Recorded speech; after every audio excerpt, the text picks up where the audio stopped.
Le cœur serré, je constate qu'à peine 6 ans après, ce bel héritage en indivision, légué à l'ensemble de notre peuple, a été complètement dilapidé par celui qui en avait reçu la garde. Que notre pays offre un spectacle de plus désolant et qu'il suscite d'autant plus de désespoir au sein de notre peuple et de pitié et de moquerie à travers le monde, que l'inconscience de ses dirigeants ne permet aucun espoir de redressement. Cette détérioration rapide de la situation générale du pays est principalement due à l'iverse du pouvoir sans limite.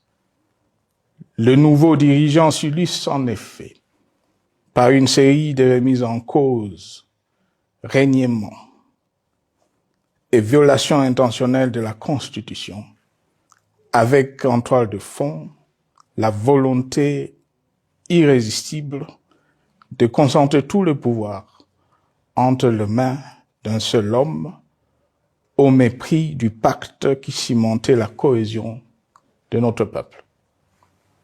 Le premier acte de remise en question de ce pacte républicain, véritable socle de stabilité et de cohésion nationale, a consisté à violer délibérément la Constitution et les lois pertinentes. Lors du premier remaniement de la Cour constitutionnelle par le président de la République. La violation de ce texte juridique, fondement de tout état de droit, pour de simples raisons de confort politique, est devenue, depuis lors, une marque distinctive de la gouvernance de notre pays.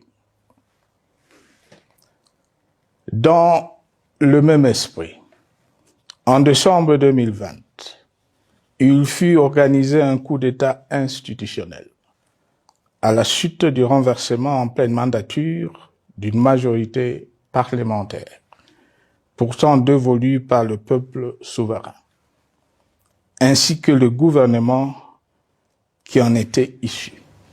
S'en sont ainsi suivis la nomination illégale de membres de la Commission électorale nationale indépendante, ainsi que le simulacre des élections de décembre 2023, organisées en violation du cadre juridique et de normes internationales pertinentes, qui, par une ampleur sans précédent de la fraude, ont amplifié l'illégitimité des institutions et de leurs animateurs.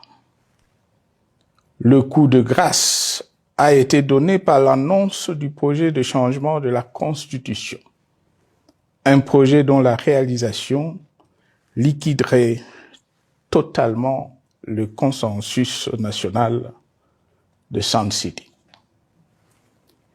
Les conséquences négatives de cette gouvernance non orthodoxe sont pour le moins stupéfiantes. Le pays est ainsi devenu un espace de non-droit. La République a cessé d'être démocratique et la volonté du chef de l'État tient désormais lieu de loi suprême, supplantant la Constitution et les lois.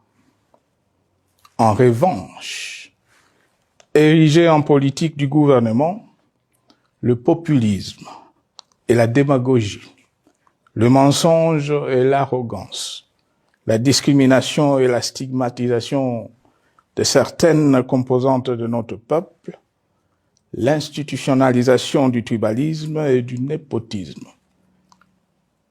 l'opposition de communautés nationales les unes aux autres, le discours de haine et l'injustice ainsi que l'impunité ont d'autant plus aisément détruit la cohésion nationale et le vivre ensemble que l'opulence outrancière et le non-respect de la parole donnée sont les maîtres mots de la classe politique au pouvoir.